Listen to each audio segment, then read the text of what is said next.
চাঁপাইনবাবগঞ্জের নবাবগঞ্জ সরকারি কলেজ মাঠে পদ্মা বাঁচাও কর্মসূচিতে অংশ নেবেন বিএনপি মহাসচিব মির্জা ফখরুল ইসলাম আলমগীর। এ নিয়ে বিস্তারিত জানাতে চাঁপাইনবাবগঞ্জ থেকে যোগ দিচ্ছেন সহকর্মী আনোয়ার হোসেন। আনোয়ার, মির্জা ফখরুল অংশ নেবেন কখন এবং কর্মসূচি শুরু হলো কিনা জানাবেন। গৌরী, উত্তরের জনপদ চাঁপাইনবাবগঞ্জ, তো আপনি নিশ্চয়ই জানেন যে এই অঞ্চলের মানুষের কিছু দীর্ঘদিনের দাবি ছিল, যেমন পদ্মার যে পানির যে হিস্সা, যে বন্টন, সেই বিষয়গুলো, এরকম পদ্মা বাঁচাও যে দাবি, এই দাবিগুলো আসলে দীর্ঘ সময় থেকেই এই অঞ্চলের মানুষজন তারা করে আসছে। তাদের জীবন জীবিকার সঙ্গে এই অঞ্চলের যে বিশেষ করে নদীবিধৌত যে অঞ্চল, সেখানে কিন্তু অনেকটাই জড়িত আছে। তো সেই দাবিকে সামনে রেখেই মূলত এই আজকের এই গণসমাবেশ। সেখানে প্রধান অতিথি হিসেবে উপস্থিত থাকবেন বিএনপি মহাসচিব মির্জা ফখরুল ইসলাম আলমগীর।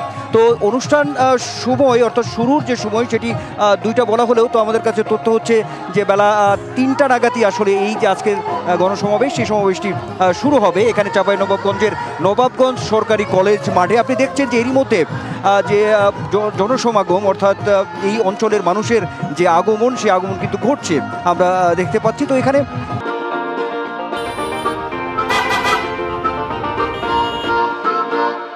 যে কথাটি আসলে বারবারই আসলে বলা হচ্ছে যে এখানে কিছু প্রতিপাদ্য কিছু স্লোগান আসলে এখানে রাখা হয়েছে, যেমন আমাদের গঙ্গা পদ্মা আমাদের অধিকার, ন্যায্য পানি বন্টনে হোক সমাধান, এমন কিছু বিষয়ে বাঁচাও পদ্মা, বাঁচাও দেশ, সবার আগে বাংলাদেশ, এরকম কিছু স্লোগান কিন্তু সামনে আনা হয়েছে। একই সঙ্গে বলা হচ্ছে যে পদ্মা বাঁচাও, চলজি ভাই হারগে পদ্মা বাঁচায়, অর্থাৎ এখানকার যে আঞ্চলিক যে কিছু শব্দ ব্যবহার করেই আসলে মূলত ওখানে সামনে আনা হয়েছে। তো মূল কথা যদি বলি তাহলে বলতে হবে গৌরী যে এইখানকার আজকের যে সমাবেশ, একটা বিপুল সমাগম ঘটবে আজকের পদ্মা বাঁচাও দাবিতে, এবং একই সঙ্গে সামনে যেহেতু নির্বাচনের প্রসঙ্গটিও আজকের গণসমাবেশ থেকে থাকবে।